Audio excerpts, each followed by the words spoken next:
कि सच सियासत से अदालत तक बहुत मसरूफ है। सच सियासत से अदालत तक बहुत मसरूफ है। झूठ बोलो, झूठ में अब भी मोहब्बत है बहुत। किताबें, रिसालें, नौ अखबार पढ़ना, मगर दिल की हर रात एक बार जरूर पढ़ना। जब रात में आप जाते हैं घर तो अपने बारे में जरूर पढ़ना चाहिए। जितनी बातें कहीं सर, पहले मैं उसमें आता हूं, फिर सप्लीमेंट्री डिमांड्स ऑफ ग्रांट्स पर आता हूं। सबसे पहले मैं एयर इंडिया से ही शुरू करता हूं सर। वाजपेयी जी की सरकार थी। एयर इंडिया और इंडियन एयरलाइंस दोनों बहुत ही प्रॉफिट में थे सर। वाजपेयी जी की सरकार चली गई 2004 में। दुनिया के जितने अर्थशास्त्री हैं वो सब इस सरकार को चलाने लगे सर। माननीय प्रधानमंत्री जी खुद मनमोहन सिंह जी बड़े अर्थशास्त्री थे। उनके साथ चिदंबरम साहब महान अर्थशास्त्री, अब नहीं है, हमारे राष्ट्रपति महोदय थे, प्रणब मुखर्जी साहब, मोंटेक सिंह अहलूवालिया साहब, सुब्रमण्यम साहब, आप नाम लीजिए। इस देश में जितना टैलेंटेड इकोनॉमिस्ट थे सब के सब कांग्रेस की सरकार को चलाते थे। 2004 से लेकर 2014 तक उन्होंने चलाया। और उन्होंने एक फैसला किया सर कि एयर इंडिया और इंडियन एयरलाइंस को जो है हम मर्ज कर दें। बहुत अच्छा हुआ। कभी मर्ज नहीं हुआ सर।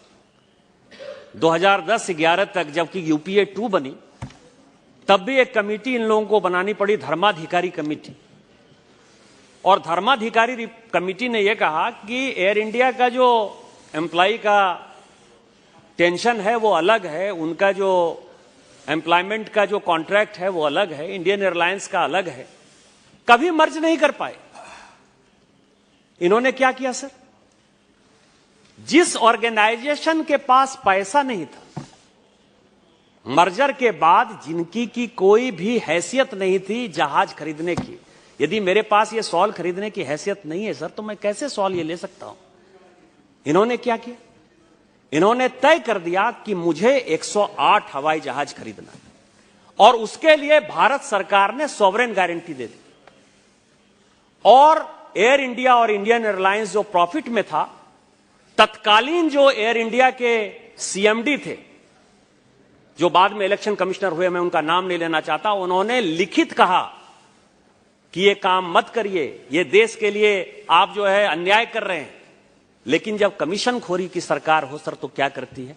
उसने उस सॉवरेन गारंटी में एयर इंडिया और इंडियन एयरलाइंस को ऐसा फंसा दिया, उस लेगेसी से आज तक हम नहीं निकल पाए। और फाइनली मैं भारत सरकार को और सीतारामन जी को बधाई और धन्यवाद देना चाहता हूं कि हमने फाइनली एयर इंडिया को जो 5,000 से लेकर 10,000 करोड़ प्रत्येक साल देते थे, आज हमने उस पर विराम लगा दिया है। इसके लिए आप बधाई नहीं देंगे, बधाई के बदले मुझे कहेंगे गलती आपकी, चोरी आप करिए और दोषी हम।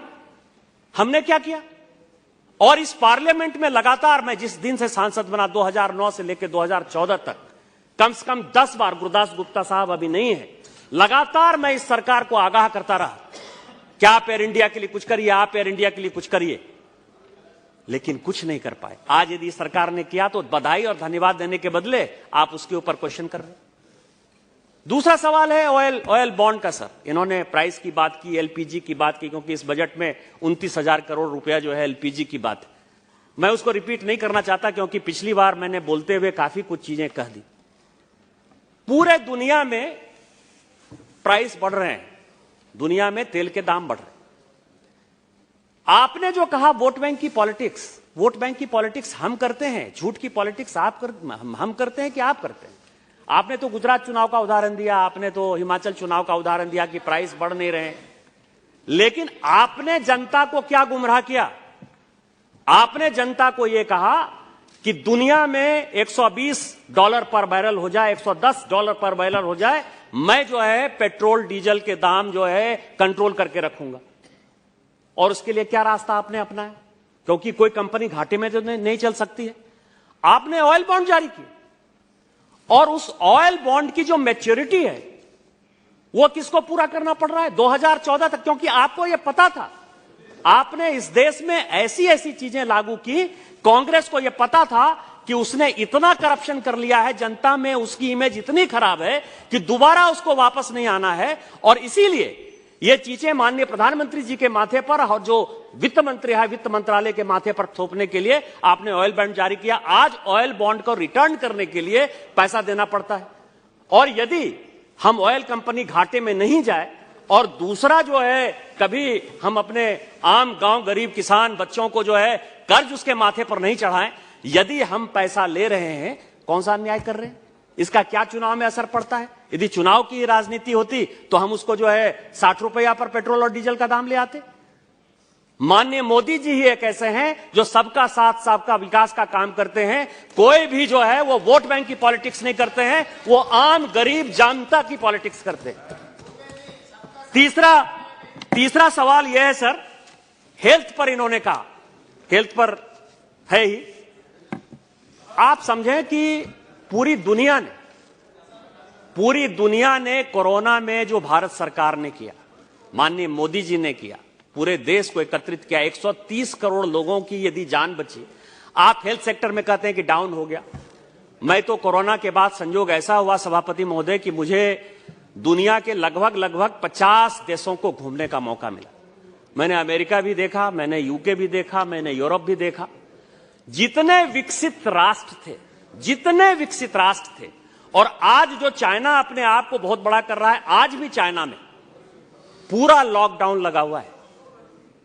कम्युनिस्ट शासन में जहां की सरकार के खिलाफ बोलना एक मुसीबत है, जहां अपने जान में जोखिम उठाकर आप सरकार का खिलाफ कर सकते हैं, वहां कोरोना ने यह हालत कर दिया कि आज वहां गांव से लेकर शहर तक, हॉस्टल से लेकर खेती किसानी तक सारे लोग आंदोलन कर रहे हैं। पूरा लॉकडाउन लगा हुआ है। पूरा न्यूयॉर्क शहर यदि आप जाइए तो पूरा का पूरा सेल पर है वो। सारी दुकानें बंद हो चुकी हैं। यूके की हालत यह है कि पिछले 6 महीने में 3 प्रधानमंत्री बदल गए। हमारा सौभाग्य है और हम बधाई देना चाहते हैं कि जिस इंग्लैंड ने, अंग्रेज ने हमारे यहां रूल किया, आज भारतीय मूल के वहां प्रधानमंत्री हैं। इसलिए मैं सुनक जी को बहुत बधाई और धन्यवाद देना चाहता हूं। लेकिन इसके बावजूद भी भारत में माननीय सीतारामन जी के कारण, वित्त मंत्री के कारण, माननीय प्रधानमंत्री जी के कारण हम 130 करोड़ लोगों का जान बचा पाए।